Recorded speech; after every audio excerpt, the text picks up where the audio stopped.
Crusher ಲಾರಿಗಳ ಹಾವಳಿಗೆ ಈ ಭಾಗದ ಜನ ರೋಸಿ ಹೋಗಿದ್ದಾರೆ. ಹಗಲು ರಾತ್ರಿ ಎನ್ನದೆ ನಿತ್ಯ ಕ್ರಷರ್ ಲಾರಿಗಳ ಓಡಾಟ ಇಲ್ಲಿನ ಜನರ ನಿದ್ದೆ ಕೆಡಿಸಿದೆ. ಒಂದ್ ಕಡೆ ಧೂಳಿನ ಸಮಸ್ಯೆ ಆದ್ರೆ ಮತ್ತೊಂದು ಕಡೆ ಬೇಕಾಬಿಟ್ಟಿ ಚಾಲನೆಯಿಂದ ಅಪಘಾತಗಳ ಸಂಖ್ಯೆನೂ ಹೆಚ್ಚಾಗ್ತಾ ಇದೆ.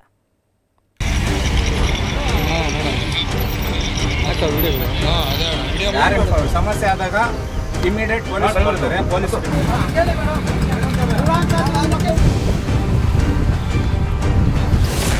ಕ್ರಷರ್ ಲಾರಿಗಳ ಹಾವಳಿ, ಹೈರಾಣಾದ ಜನ, ಲಾರಿಗಳನ್ನ ಅಡ್ಡಗಟ್ಟಿ ಗ್ರಾಮಸ್ಥರ ಆಕ್ರೋಶ.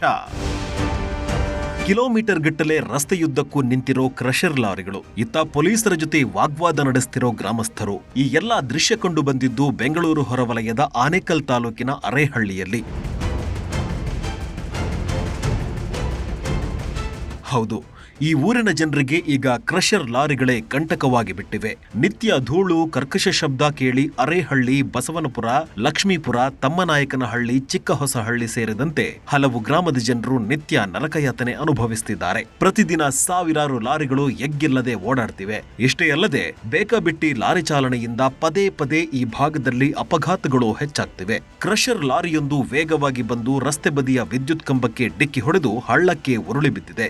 ಲಾರಿಗಳ ಎಗ್ಗಿಲ್ಲದ ಓಡಾಟದ ಬಗ್ಗೆ ಆನೇಕಲ್ ಪೊಲೀಸರ ಗಮನಕ್ಕೆ ತಂದ್ರೂ ಯಾವುದೇ ಪ್ರಯೋಜನವಾಗಿಲ್ಲ. ಹೀಗಾಗಿ ಕ್ರಷರ್ ಲಾರಿಗಳನ್ನ ಅಡ್ಡಗಟ್ಟಿ ಗ್ರಾಮಸ್ಥರು ಆಕ್ರೋಶ ವ್ಯಕ್ತಪಡಿಸಿದ್ದಾರೆ. ಮೇನ್ ರೋಡ್ ಅರಳ್ಳಿ ಗ್ರಾಮದಲ್ಲಿ ಮೇನ್ ರೋಡ್ ಆಗಿರೋ ಕಾರಣ ಆ ಕ್ರಷರ್ಗಳಲ್ಲಿ ತುಂಬಾ ಗಾಳಿ, ಈ ಧೂಳಿನ ಸಮಸ್ಯೆ, ಮತ್ತೆ ರಸ್ತೆಯಲ್ಲಿ ಹೋಗೋ ವಾಹನಗಳ ಸಮಸ್ಯೆ, ತುಂಬ ಟಾರ್ಪಲ್ ಹಾಕಲ್ಲ, ಹೆವಿ ಲೋಡ್ ಮಾಡ್ತಾರೆ. ನಾವು ನೋಡಿ ಈ ಥರ ಏನೋ ಸಮಸ್ಯೆಗಳಾದಾಗ ಪೊಲೀಸ್ ಇನ್ಫಾರ್ಮ್ ಮಾಡ್ತಾರೆ, ಅವ್ರು ಬರ್ತಾರೆ, ಸಾಲ್ವ್ ಮಾಡ್ತಾರೆ. ಕ್ರಷರ್ ಓನರ್ಗಳು ಎಲ್ಲೋ ಇರ್ತಾರೆ.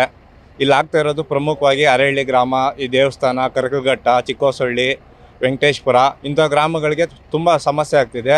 ಇನ್ನು ಕ್ರಷರ್ ಲಾರಿಗಳು ಓವರ್ಲೋಡ್ ಮಾಡೋದಲ್ಲದೆ ಸರಿಯಾಗಿ ಟಾರ್ಪಲ್ ಕಟ್ಟದೆ ಓಡಾಡ್ತಿವೆ. ಇದರಿಂದ ಧೂಳು ಹೆಚ್ಚಾಗಿದ್ದು ಗ್ರಾಮದ ಜನರಿಗೆ ಉಸಿರಾಟದ ತೊಂದರೆ, ಚರ್ಮ ಕಾಯಿಲೆ ಸೇರಿದಂತೆ ಅನೇಕ ಆರೋಗ್ಯ ಸಮಸ್ಯೆ ಎದುರಾಗ್ತಿವೆ. ಇನ್ನು ರಸ್ತೆಯಲ್ಲಿ ಓಡಾಡೋರಿಗಂತೂ ಕ್ರಷರ್ ಲಾರಿಗಳು ಯಮಸ್ವರೂಪಿ ಆಗಿವೆ. ನಿತ್ಯ ಪ್ರಾಣ ಕೈಯಲ್ಲಿ ಹಿಡಿದು ಓಡಾಡಬೇಕಿದೆ. ಹೀಗಾಗಿ ಕ್ರಷರ್ ಲಾರಿಗಳ ಹಾವಳಿಗೆ ಮುಕ್ತಿ ನೀಡಬೇಕು, ಇಲ್ಲದಿದ್ರೆ ಉಗ್ರ ಹೋರಾಟ ಮಾಡ್ತೇವೆ ಅಂತ ಗ್ರಾಮಸ್ಥರು ಎಚ್ಚರಿಕೆ ಕೊಟ್ಟಿದ್ದಾರೆ. ಇಲ್ಲಿ 3-4-5 ಊರಿಗೂ ಸಮಸ್ಯೆನೆ. ಇವರು ಟಾರ್ಪಲ್ ಹಾಕಲ್ಲ, ಏನೂ ಇಲ್ಲ. ಒಂದು ಕೈ ತಿರ್ಸ್ಕೊಂಬತ್ತಾರೆ ಹ್ಯಾಂಡಲ್ನ, ಸ್ಟೇರಿಂಗ್ನ. ಬೆಳಗ್ಗೆನೇ ಬಂದವ್ರು ನೋಡಿ, ಬೆಳಗ್ಗೆ ಇಷ್ಟೊತ್ತಲ್ಲಿ ಗುದ್ದವ್ರು. ಯಾರನ್ನು ಸಿಕ್ಕಿದ್ರು ಏನು ಮಾಡ್ಬೇಕು? ಲೈಟ್ ಕಂಬನೂ ಇಲ್ಲ, 7 ಗಂಟೆ ಟೈಮ್ ಪೈಪು ಇಲ್ಲ. ಇವ್ರಿಗೆ ನಾವು ಪಬ್ಲಿಕ್ಕು ಹೊಡಿತೀವಿ. ಆವಾಗ ದಯವಿಟ್ಟು ಪೊಲೀಸವ್ರಿಗೆ ಕ್ಷಮಿಸ್ಕೋಬೇಕು. ನಮ್ಮ ತಿಪ್ಪೇಸ್ವಾಮಿಗಳಿಗೆ ಹೇಳ್ಬೇಕು, ಸರ್ಕಲಲ್ಲಿ ಒಂದು ಬಿಡಬೇಡಿ ಗಾಡಿ ಅಂತ. ಒಟ್ನಲ್ಲಿ ಕ್ರಷರ್ ಲಾರಿಗಳಿಂದ ಮಾಲೀಕರೇನೋ ಜೇಬು ತುಂಬಿಸಿಕೊಳ್ತಿದ್ದಾರೆ. ಆದರೆ ಗ್ರಾಮಸ್ಥರ ಪಾಡು ಕೇಳೋರೇ ಎಲ್ಲದಂತಾಗಿದೆ. ಇನ್ನಾದ್ರೂ ಅಧಿಕಾರಿಗಳು ಈ ಬಗ್ಗೆ ಗಮನ ಹರಿಸಿ ಕ್ರಷರ್ ಲಾರಿಗಳ ಹಾವಳಿಗೆ ಬ್ರೇಕ್ ಹಾಕಬೇಕಿದೆ. ಆದೂರು ಚಂದ್ರು, ನ್ಯೂಸ್ 18 ಆನೇಕಲ್.